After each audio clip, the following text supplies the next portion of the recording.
Commander Jake Morrison stared at the screen in front of him. The numbers made no sense.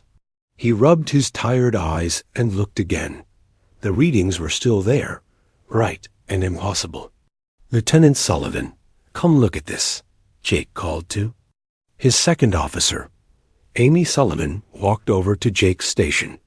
She was young but smart, one of the best officers on Nexus Prime. The space station was the Empire's most important watching post. It sat at the edge of known space, always looking for new threats. "What is it, Commander?" Amy asked. Jake pointed at the screen. "Something big is coming our way, really big." Amy looked at the energy readings. Her eyes went wide. "That can't be right. Nothing moves that fast." "That's what I thought too. But the computers checked it 3 times.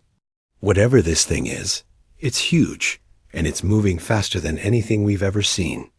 The 2 officers watched as the unknown object got closer. It was still far away, but the sensors could tell it was massive. Bigger than the Empire's largest ships. "Should we call Admiral Collins?"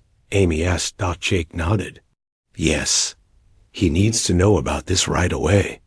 Jake opened a communication channel to the capital world of Zentara Prime. It took a few minutes for the signal to reach Admiral Frank Collins. The Admiral was a tough man with gray hair and sharp eyes. He had fought in many battles for the Empire. "Morrison, what's so important that you're calling me directly?" Collins asked. "Sir, we have an unknown vessel approaching our space. It's unlike anything in our records." Collins sat up straighter. "Show me the data." Jake sent the readings to the Admiral's office. Collins studied them for a long moment. His face grew serious. "Are you sure these numbers are correct?" Collins asked. "Yes, sir. We've checked them multiple times. The object is real, and it's coming this way fast." Collins was quiet for a moment. "I'm sending this to our archive department. Stay on watch and keep tracking that thing." The communication ended. Jake and Amy continued to watch the mysterious object on their screens. Meanwhile, on Zentara Prime, Admiral Collins walked quickly through the halls of Imperial Command. He needed answers, and he needed them fast. The Empire had ruled space for over 1,000 years. They had detailed records of every species and every type of ship in 3 galaxies. Collins reached the archive department and found Chief Archivist Linda Hayes at her desk. Linda was older than Collins, with white hair and kind eyes. She had spent her whole life studying the Empire's vast collection of knowledge. "Linda, I need you to look at something urgent," Collins said. He handed her a data pad with the sensor readings from Nexus Prime. Linda put on her glasses and studied the information carefully. "This is very strange, Frank," she said. "I've never seen energy patterns like these. Can you find anything in our records that matches?" Linda began typing quickly on her computer. The Empire's archives contain information about millions of species and their technology.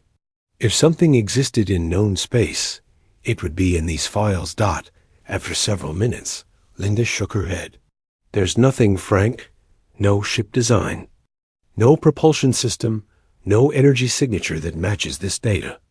Collins felt a chill run down his spine. "Nothing at all?" "Nothing. Whatever this is, it's completely new. And look at these power readings. This ship is generating more energy than our largest battle stations." Collins studied the data again. The unknown vessel was not just big and fast. It was also incredibly powerful. More powerful than anything the Empire had ever built. "How long until it reaches our space?" Collins asked. Linda did some quick calculations. "At its current speed, about 6 hours." Collins nodded grimly. "Keep searching the archives. There has to be something." Back on Nexus Prime, Jake and Amy continued their watch. The unknown object was getting closer, and its energy signature was getting stronger. "Commander," Amy said, "I'm detecting something new. The vessel is scanning our installations." Jake looked at his screen. Sure enough, sensor beams were sweeping across Imperial space stations and defense platforms. The scans were incredibly detailed, penetrating even their most advanced shields. It's mapping everything, Jake said quietly. Every defense, every weapon, every weakness. Amy felt scared. What do we do? Jake opened another channel to Admiral Collins. Sir, the unknown vessel is scanning our defenses. It's learning everything about our military positions. Collins' voice was tense. Can you block the scans? No, sir. Whatever technology they're using goes right through our shields like they're not even there. There was silence on the communication channel. Finally, Collins spoke again. Keep monitoring. Do not attempt to interfere. I'm mobilizing the Fourth Fleet. The channel closed. Jake and Amy looked at each other nervously.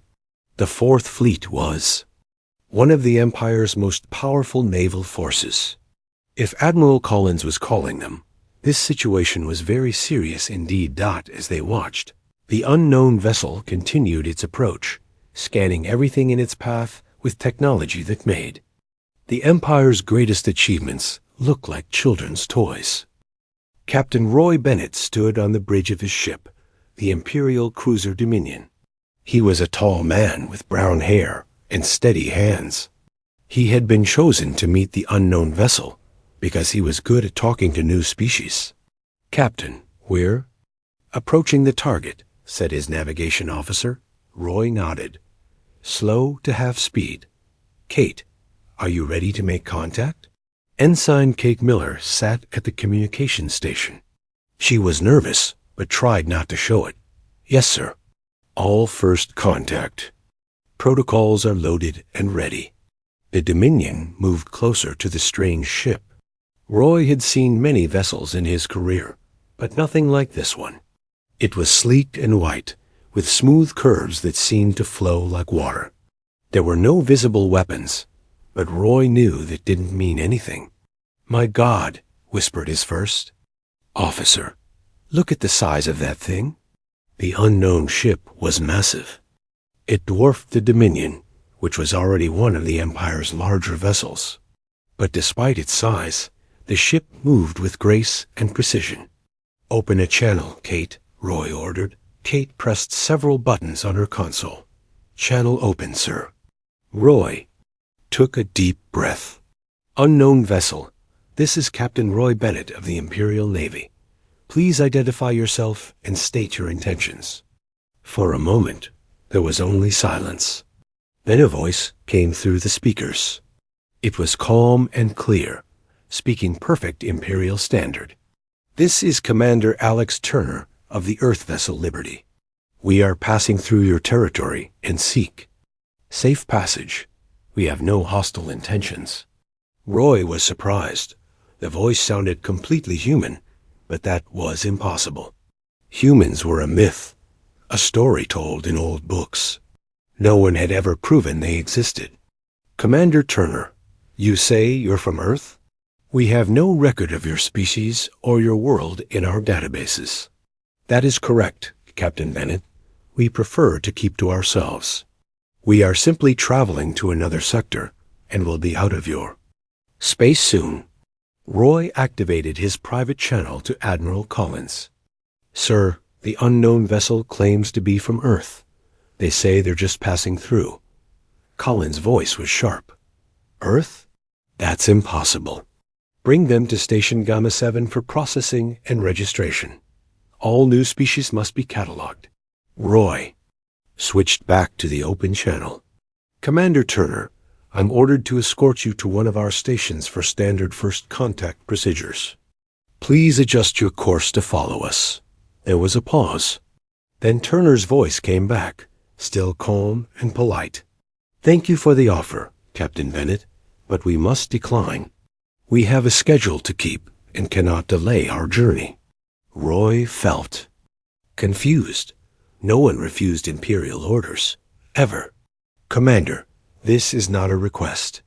All vessels entering Imperial space must submit to registration. I understand your position, Captain, but we will continue on our current course. We mean no harm to your people." Roy watched as the Liberty continued moving forward, ignoring his ship completely. He had never encountered anything like this before. "Kate, signal Station Gamma 7. Tell Lieutenant Colonel Parker to prepare his containment fields." Station Gamma 7 was a fortress in space, covered with weapons and energy barriers. Lieutenant Colonel Steve Parker commanded the station's defenses. He was a serious man who followed orders without question. "Dominion, this is Parker. We're tracking the unknown vessel. Containment fields are charging now." Roy watched as powerful energy beams shot out from the station, creating a cage of force around the Liberty. The containment fields were strong enough to hold the Empire's largest battleships, but something impossible happened. The Liberty simply passed through the energy barriers as if they were made of air. The ship didn't slow down or change course. It just kept moving forward. "What the hell?" Parker's voice crackled over the radio. "The containment fields aren't working." Roy stared at his screens. "How is that possible?" "I don't know, sir. They're just passing right through our strongest barriers." Parker tried again, increasing the power of the containment fields.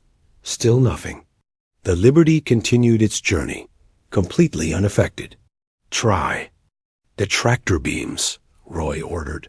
Tractor beams were invisible force fields that could grab and hold other ships. They were impossible to resist. Parker activated the station's massive tractor beam generators. The beams reached out and grabbed the Liberty. For a moment, Roy thought they had succeeded. Then something amazing happened. The Liberty's hull began to glow with a soft blue light. The ship was absorbing the tractor beam energy and using it to power its own systems.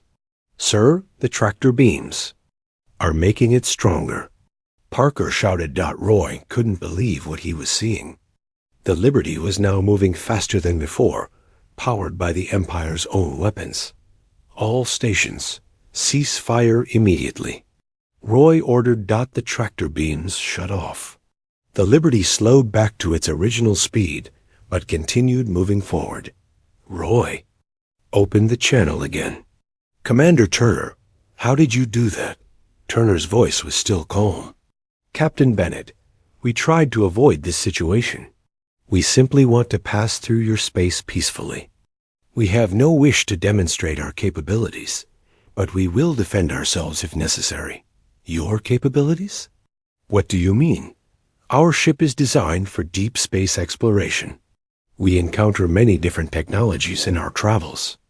Our defensive systems automatically adapt to any threat." Roy felt a chill. If the Liberty could absorb their most powerful weapons and turn them into fuel, what else could it do? "Commander Turner, I need to report this to my superiors. Will you at least speak with our admiral?" "Of course, Captain. We are always willing to talk, but we will not be delayed or detained." Roy opened a private channel to Admiral Collins. "Sir, you need to hear this. They absorbed our tractor beams and used them as fuel. Their technology is far beyond anything we have." Collins was quiet for a long moment. "Maintain contact, Captain. I'm sending additional ships to your position." Roy looked at the Liberty, moving steadily through space. He had a feeling that more ships wouldn't make any difference. Whatever these humans were, they were far more advanced than the Empire had ever imagined. The Liberty continued its journey, leaving the Imperial forces behind like they were standing still. Roy watched it go, wondering what his Empire had just encountered. Admiral Frank Collins paced back and forth in his command center on Zentara Prime. His anger was growing with each report from Captain Bennett. No one had ever ignored Imperial authority like this before. "Get me Admiral Cooper," Collins ordered. His aide. Admiral Beth Cooper commanded Battle Group 7, one of the Empire's most feared naval forces. She was known for her tactical brilliance and her ruthless efficiency in battle. When other species saw her ships approaching, they usually surrendered without a fight. Cooper appeared on the main screen. She was a woman in her 50s with short, gray hair and cold blue eyes. "Admiral Collins, I received your emergency orders. My battle group is already moving to intercept." "Good. This unknown vessel has refused to submit to Imperial authority. They've somehow neutralized our containment fields and tractor beams. I want them stopped." Cooper nodded. "Understood, sir. What are my rules of engagement?" Collins thought. For a moment. Try diplomacy first. But if they continue to resist, use whatever force is necessary. We cannot allow anyone to ignore Imperial law. "Yes, sir." Cooper out. The communication ended.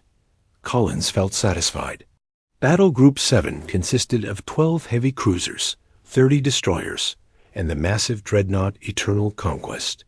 Even if this human ship was advanced, it couldn't possibly stand against such a force. Meanwhile, Battle Group 7 moved through space toward the Liberty. Captain Dan Foster commanded the dreadnought Eternal Conquest from its massive bridge. The ship was over 2 miles long and carried enough firepower to destroy entire planets. "Admiral Cooper, we have the target on sensors," Foster reported. Cooper studied the tactical display.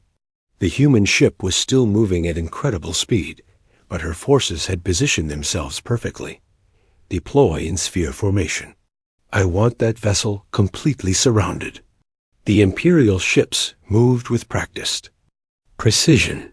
Within an hour, they had formed a perfect sphere around the Liberty. The human ship was trapped in the center, with nowhere to run. Cooper opened a communication channel. "Human vessel, this is Admiral Beth Cooper of the Imperial Navy. You are completely surrounded. Surrender now and submit to boarding, or face the consequences." Commander Turner's voice came back calm as always. "Admiral Cooper, we have no wish for conflict. We are simply passing through your territory. Please allow us to continue our journey." "That is not acceptable. You have violated Imperial law by refusing to submit to registration. Power down your engines and prepare to be boarded." There was a pause. Then Turner spoke again, and for the first time, his voice carried a warning. "Admiral, we have tried to avoid this situation. We do not want to harm anyone, but we will defend ourselves if attacked." Cooper laughed. "Defend yourself? You're one ship against an entire battle group. Don't be foolish." "We are not being foolish. Admiral, we are being patient, but our patience has limits." Cooper had heard enough. "Captain Foster, fire a warning shot across their bow." Foster nodded. "Firing warning shot now." One of the Eternal Conquest's massive plasma cannons fired. The bright beam of energy streaked across space, passing just in front of the Liberty's hull. It was meant to show the humans what they faced. Instead, something incredible happened. The Liberty's hull suddenly glowed with the same blue light they had seen before. But this time, it was much brighter. Then, without warning, a pulse of electromagnetic energy burst out from the human ship. The pulse hit every Imperial vessel at the same time. Half of Battle Group 7 went dark instantly. Their engines stopped, their weapons powered down, and their lights went out. The ships were still intact, but they were completely disabled. "What just happened?" Cooper shouted from her command chair. "Ma'am, some kind of electromagnetic pulse knocked out our secondary systems. We've lost half the fleet." Cooper stared at her tactical display. 6 heavy cruisers and 15 destroyers were floating helplessly in space. Their crews were alive, but their ships were dead. "How is that possible?" "Our ships are hardened against electromagnetic attacks." "I don't know, ma'am." This was unlike anything we've seen before. Cooper's face turned red with anger. "All remaining ships open fire. Target that vessel and destroy it." The remaining Imperial ships opened fire with everything they had. Plasma beams, missile barrages, and particle weapons filled space with deadly light. The combined firepower was enough to crack a moon in half, but the Liberty didn't try to dodge or run away. Instead, it simply activated its defensive systems. A shimmering barrier appeared around the human ship, and every weapon that hit it simply disappeared. The energy was absorbed completely, making the Liberty's hull glow even brighter. Our weapons aren't even scratching them. Foster reported. Cooper watched in horror as her most powerful weapons had no effect at all. Concentrate fire on one section of their hull. Maybe we can overload their defenses. The Imperial ships focused all their firepower on the Liberty's forward section. For a moment, it looked like the defensive barrier was flickering. Then the human ship responded. Small ports opened along the Liberty's hull. They looked harmless, almost like windows. But what came out of them was anything but harmless. Thin beams of silver light reached out from the Liberty and touched each Imperial ship. The beams looked delicate, like threads of moonlight, but their effect was devastating. Every Imperial ship that was touched by the silver beams simply stopped working. Their engines died, their weapons powered down, and their life support systems switched to emergency power. The ships weren't destroyed, but they were completely helpless. In less than 30 seconds, the entire battle group was disabled. Dozens of Imperial warships floated in space like toys that had run out of batteries. Cooper sat in her command chair, staring at the tactical display in shock. How did they do that? How did one ship defeat an entire battle group? Turner's voice came over the communication channel again. Admiral Cooper, your crews are unharmed. We have disabled your weapons and engines, but your life support systems are functioning normally. Rescue ships should arrive within a few hours. Cooper could barely speak. What are you? We are explorers, Admiral. We come from a world called Earth, and we are traveling to the Andromeda sector on a peaceful mission. We tried to avoid this conflict, but you gave us no choice. Impossible. No ship could have that kind of power. We do not wish to demonstrate our full capabilities, Admiral. What you have seen today was our defensive systems operating at minimal power. Please do not force us to show you what our weapons can really do. Cooper felt a chill run through her body.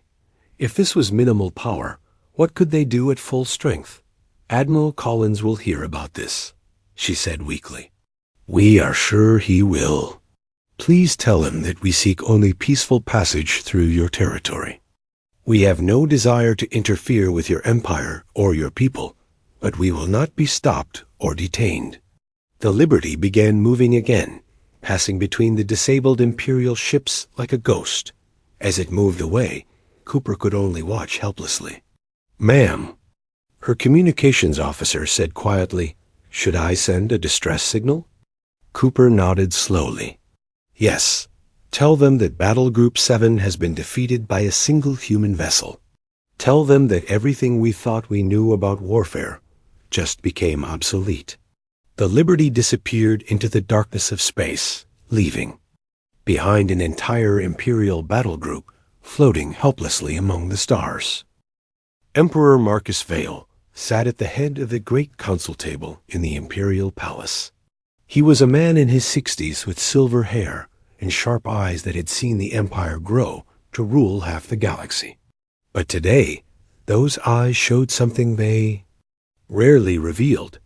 Fear. Around the table sat the most powerful people in the Empire. General Carl Ross, the head of Imperial military forces, studied his tablet with a grim expression. Intelligence Director Helen Murphy whispered quietly with her aides. Senator Lisa Grant, the Empire's top diplomat, looked pale and worried. Gentlemen and ladies, Emperor Vale began, we face a crisis unlike any in our 1,000-year history. A single ship has defeated one of our most powerful battle groups. General Ross, please explain what happened. General Ross stood up. He was a big man with a scarred face and hands that had held weapons in many battles. Your Majesty, the tactical analysis is clear. The human vessel called Liberty engaged Battle Group 7 with weapons and defenses far beyond our understanding. Ross activated a holographic display showing the battle. Admiral Cooper's forces completely surrounded the enemy ship. They had 12 heavy cruisers, 30 destroyers, and the dreadnought Eternal Conquest. The combined firepower should have been enough to destroy any known vessel. The hologram showed the Imperial ships opening fire. Bright beams of energy filled the space around the Liberty, but the human ship simply absorbed everything.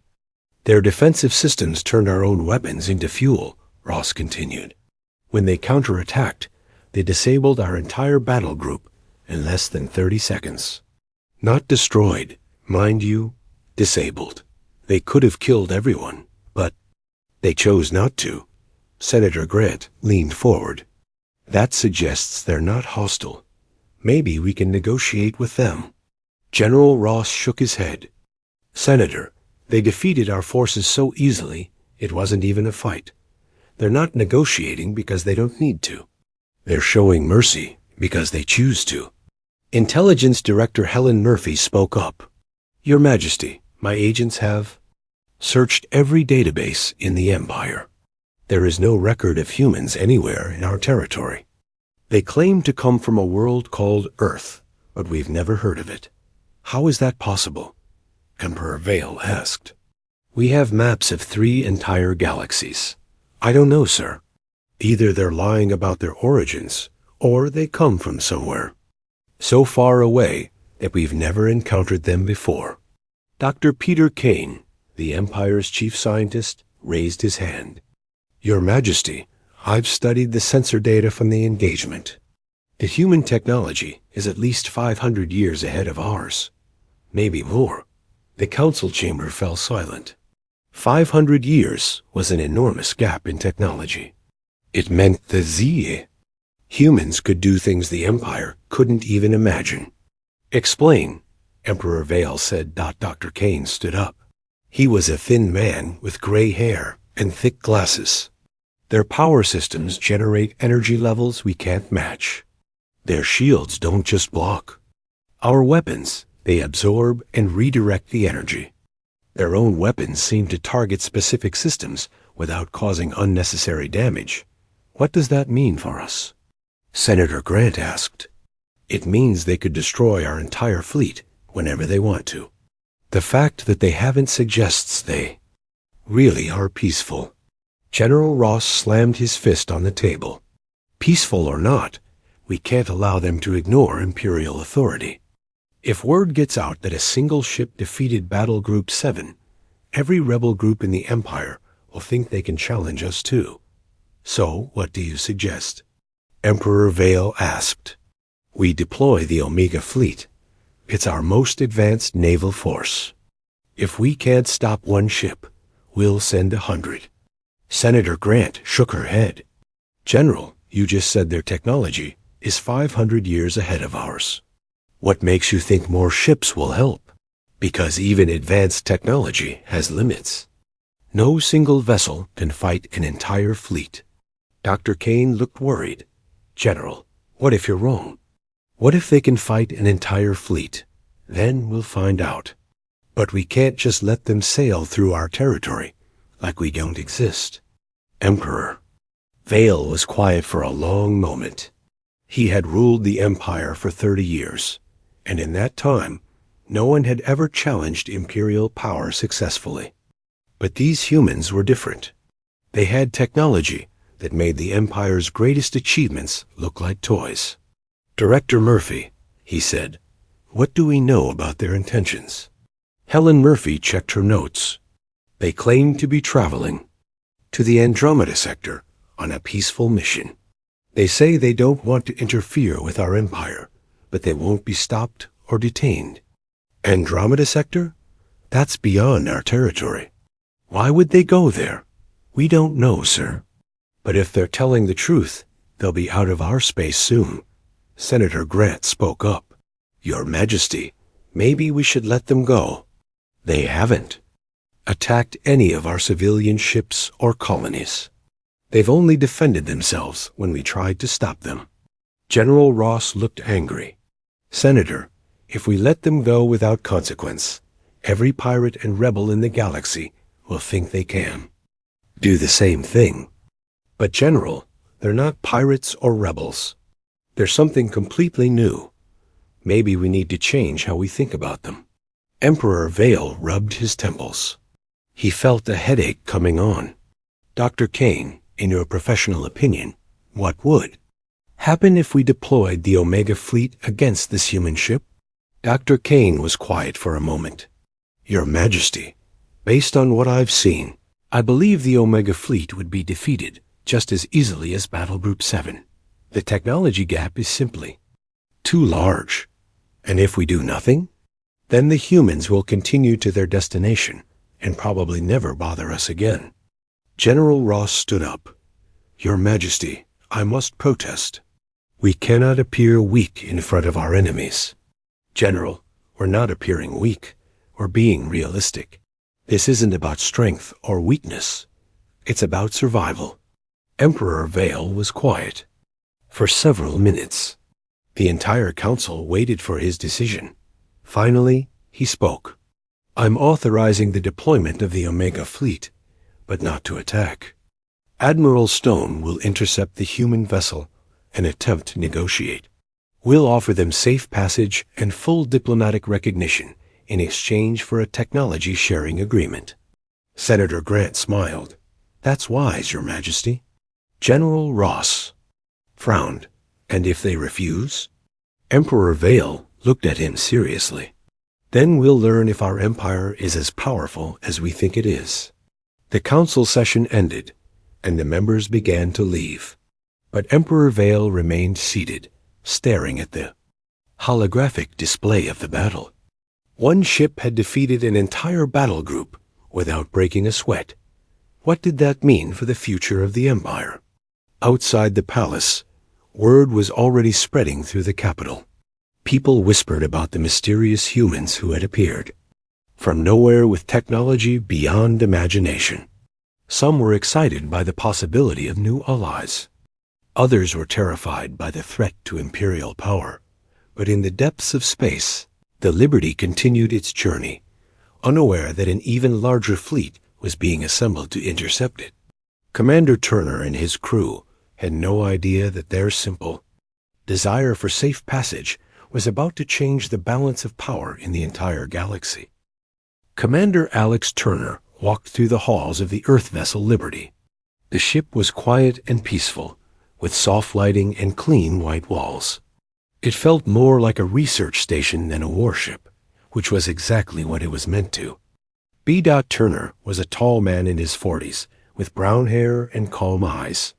He had been chosen to command the Liberty because he was good at making difficult decisions under pressure. Today had certainly tested that ability. He entered the main engineering section where Chief Engineer Nick Adams was checking the ship's systems.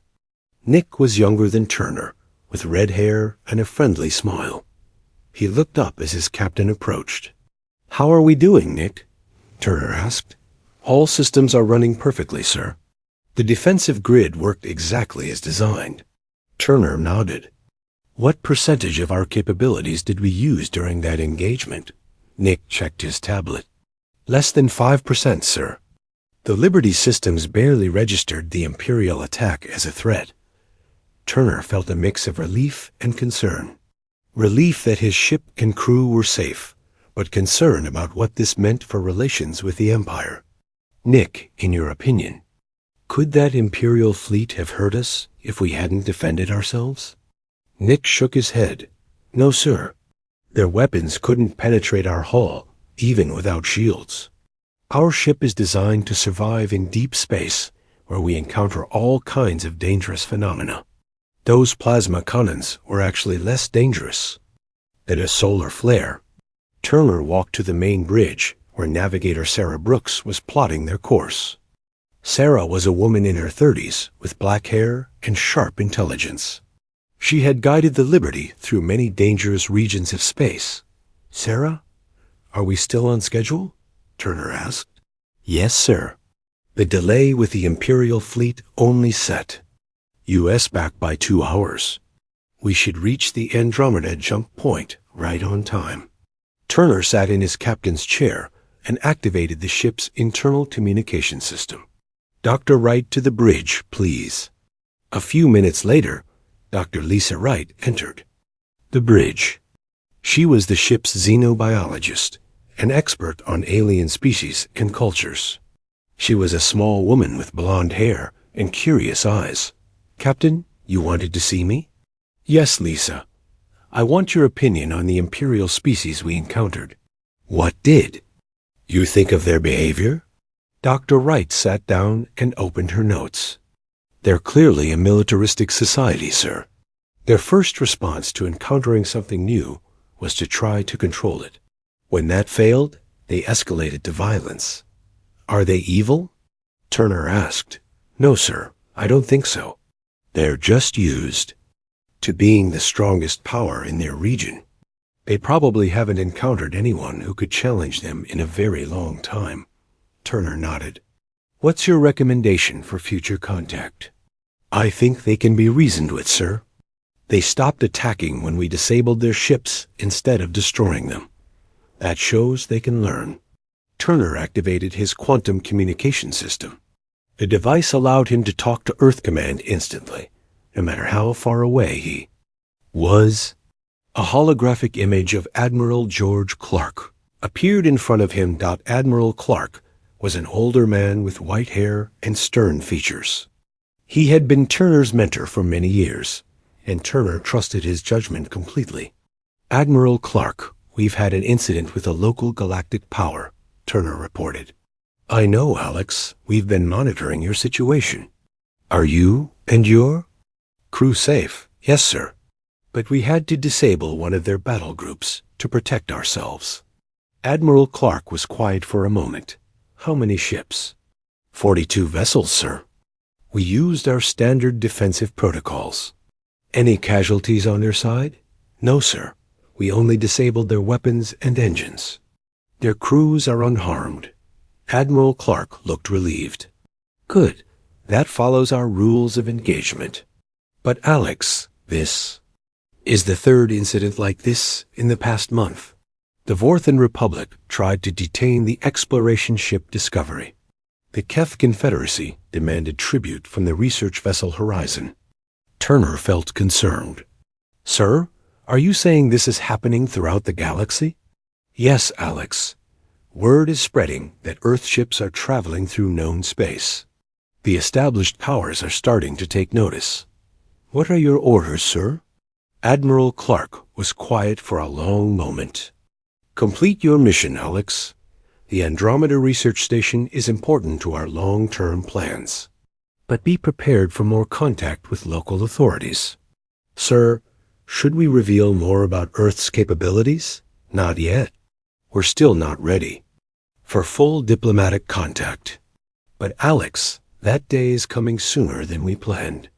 The communication ended, leaving Turner alone with his thoughts. The Liberty had been sent on a simple research mission, but it was becoming clear that Earth could no longer remain hidden from galactic politics. Turner called his senior officers to the bridge for a meeting. Nick Adams arrived first, followed by Sarah Brooks and Dr. Wright. These three people were his closest advisors and friends. I've just spoken with Admiral Clark, Turner began. Our encounter with the Empire isn't an isolated incident. Earth ships throughout the galaxy are having similar problems. What kind of problems? Nick asked. The established galactic powers are trying to control our ships. They're demanding we follow their laws and submit to their authority. Sarah looked worried. Captain, Earth has been preparing for this day for decades. Are we ready for full contact? Turner sighed. I don't know, Sarah. Our technology gives us a huge advantage, but there are billions of people in these galactic empires. We're just one planet. Dr. Wright spoke up. Sir, maybe that's not such a bad thing. These empires seem to be ruled by force. Maybe they need to see that there's a different way. What do you mean? We could have destroyed that Imperial fleet easily, but we chose to disable them instead. We could have ignored their communications, but we talked to them politely. We're showing them that strength doesn't have to mean cruelty." Nick nodded. "The doctor's right, sir. Maybe we're not just exploring space. Maybe we're teaching these species a better way to behave."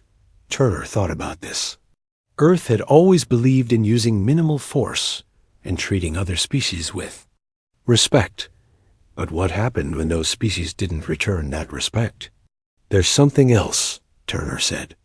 "Admiral Clark mentioned that word is spreading about our ships. Soon, every power in the galaxy will know about us." "Is that bad?" Sarah asked. "It could be. Right now, they think we're just one ship with advanced technology. What happens when they realize Earth has many ships? What happens when they decide we're a threat that needs to be eliminated?" The bridge fell silent. The crew of the Liberty had signed up for exploration and research, not warfare.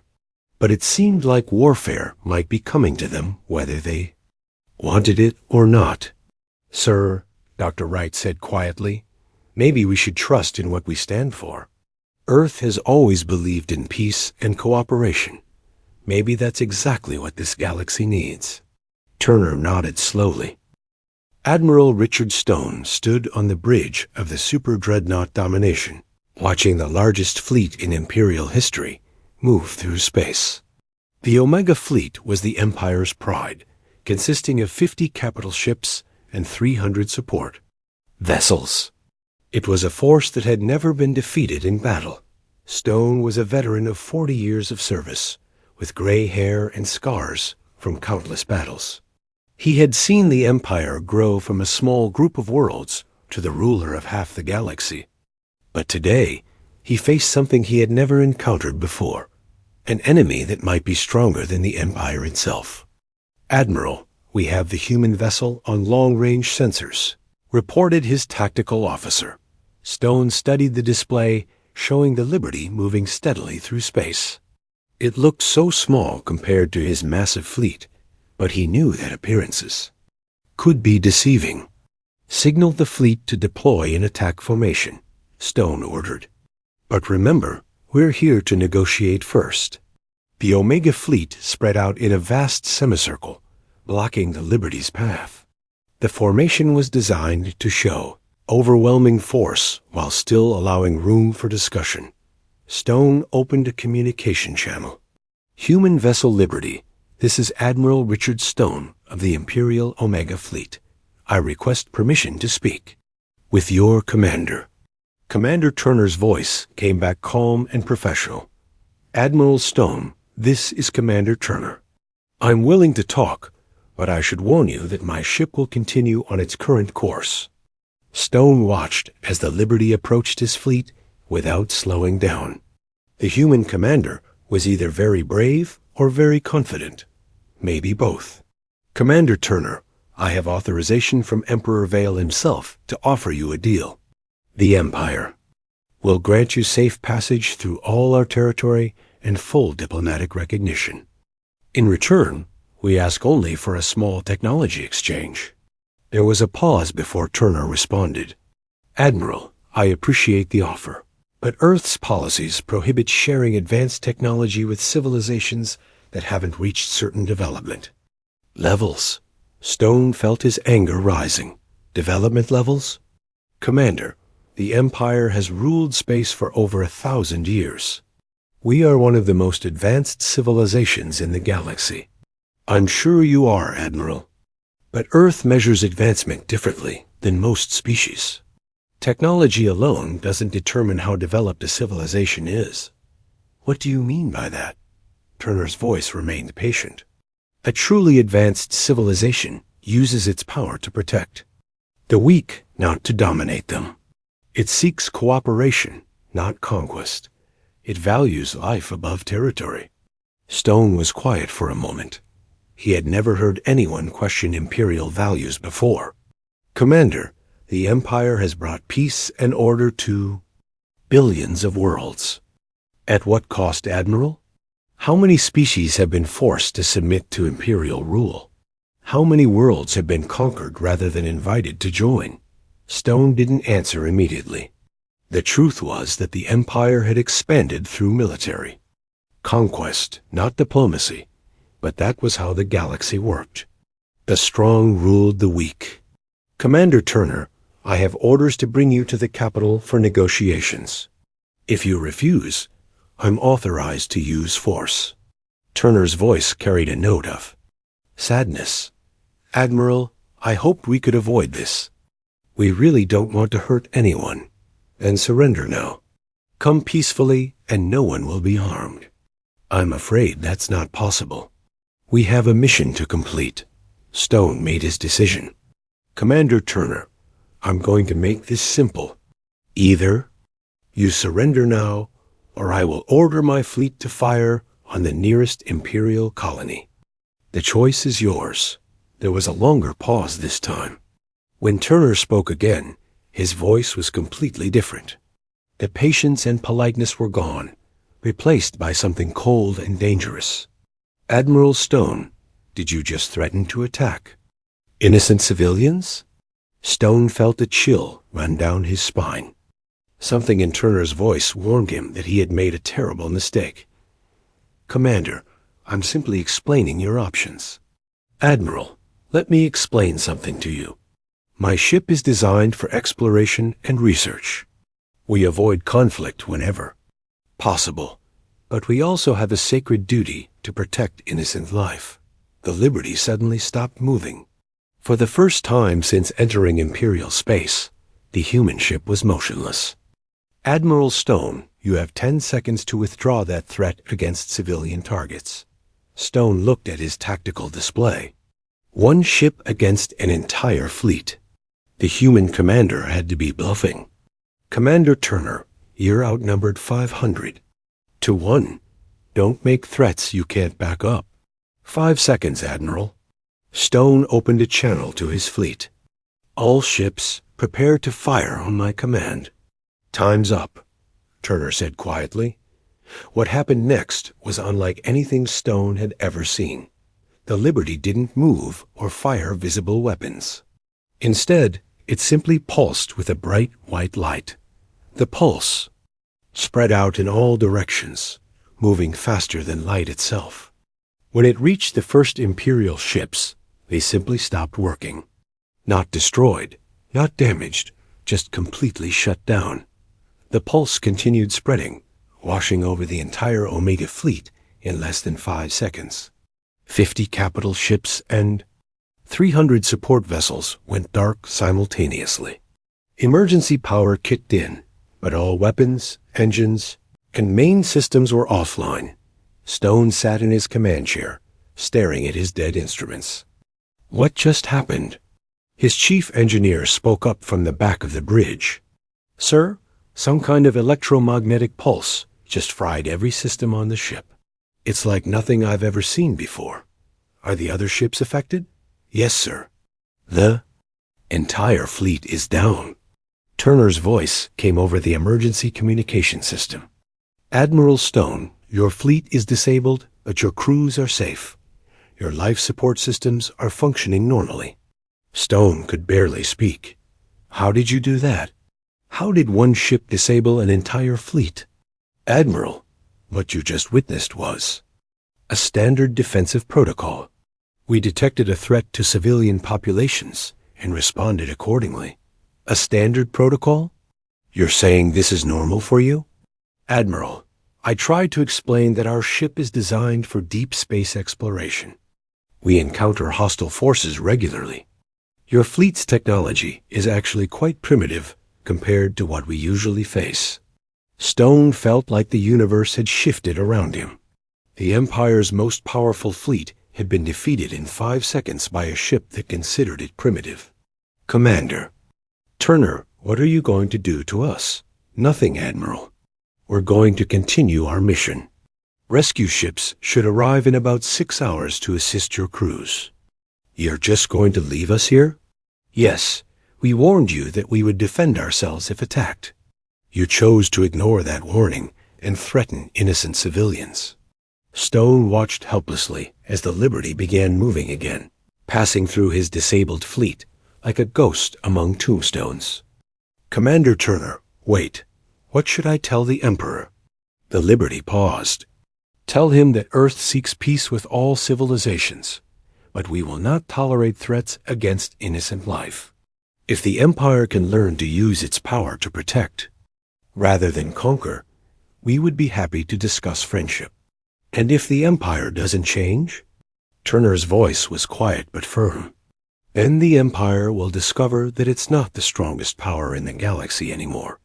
The Liberty disappeared into the darkness, leaving the Omega fleet floating helplessly in space.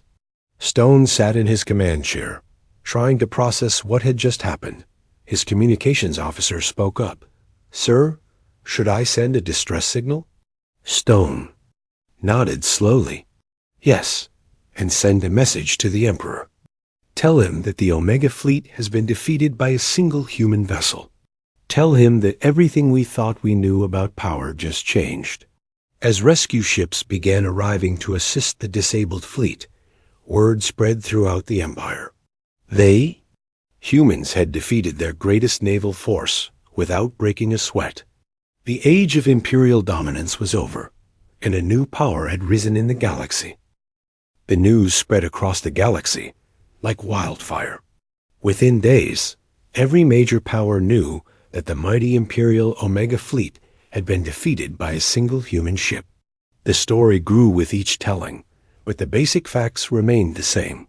Humanity had technology that made the Empire's greatest weapons look like toys. On the capital world of the Keth Confederacy, Chancellor Marcus Webb called an emergency meeting of his War Council. The Keth had been enemies of the Empire for centuries, but now they faced a new concern. "If the humans can defeat the Empire so easily," Webb said, "what does that mean for us?" His military advisor, General Kelly Price, studied the reports from Imperial space. "Sir, the humans seem to be peaceful. They only fought when attacked or when civilians were threatened." "That's what they want us to think," Webb replied. "But anyone with that much power could conquer the entire galaxy if they wanted to." Meanwhile, on the homeworld of the Vorthan Republic, President Julia Mason was having similar discussions with her cabinet. The Vorthans had always prided themselves on their advanced technology, but the human capabilities made them look primitive. "Should we try to contact them?" asked Foreign Minister Tom Bradley. "I'm not sure," Mason replied. "What if they see us as a threat? What if they decide to eliminate all potential rivals?" Similar conversations were happening throughout the galaxy.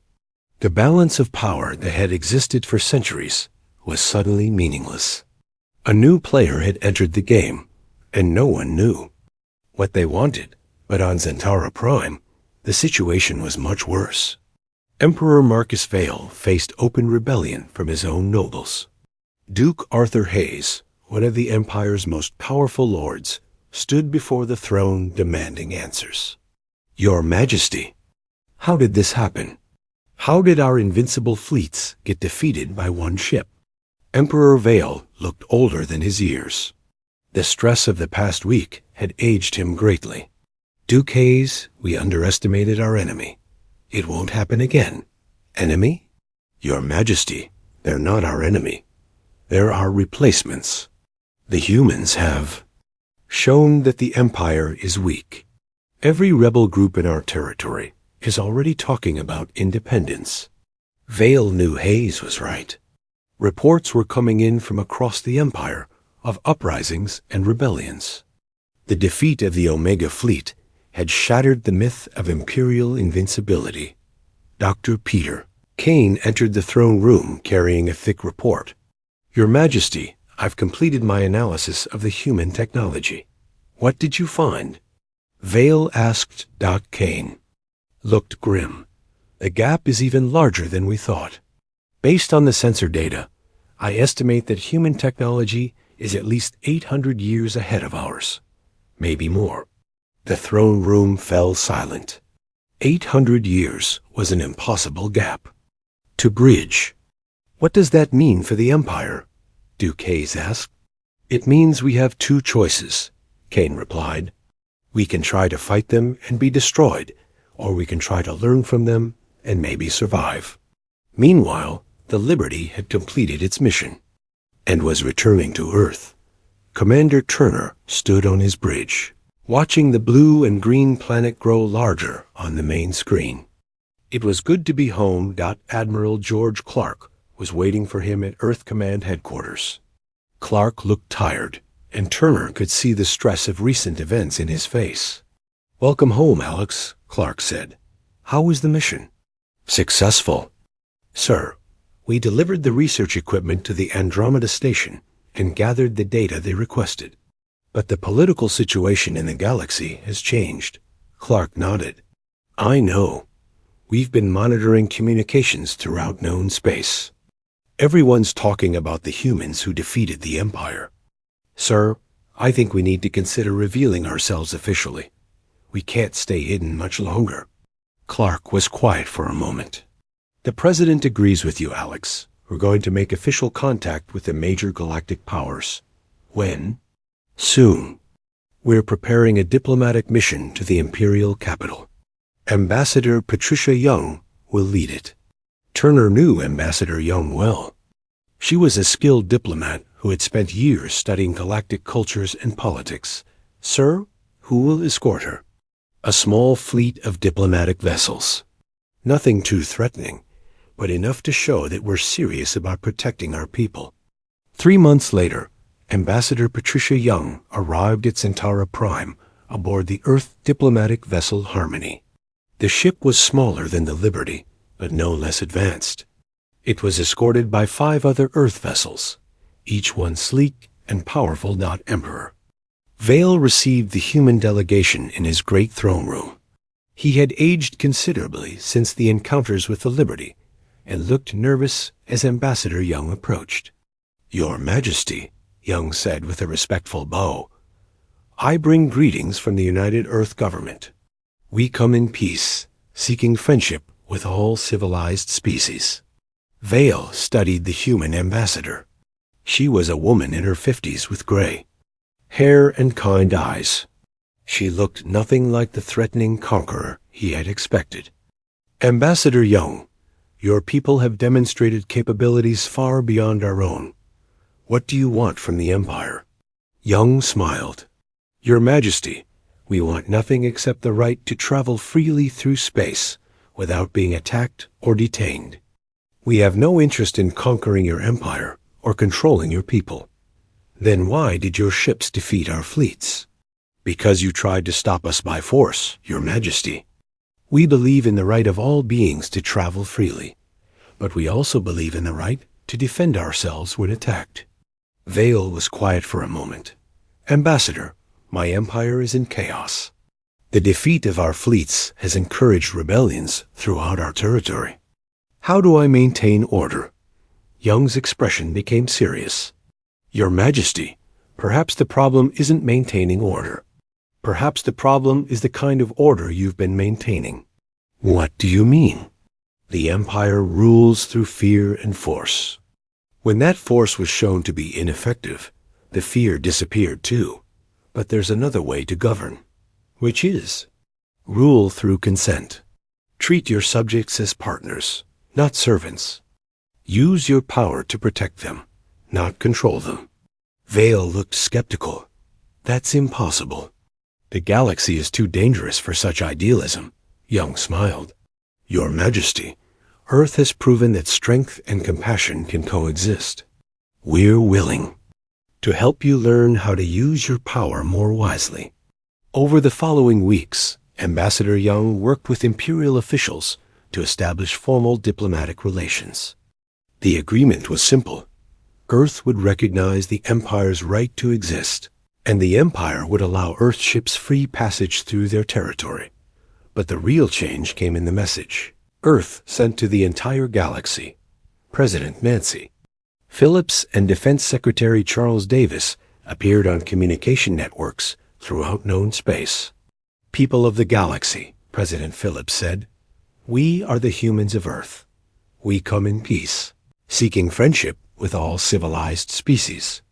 We have no desire to conquer or control, but we will defend the innocent and protect the weak. Any species that threatens civilian populations or attacks peaceful vessels will face the consequences, Secretary Davis added.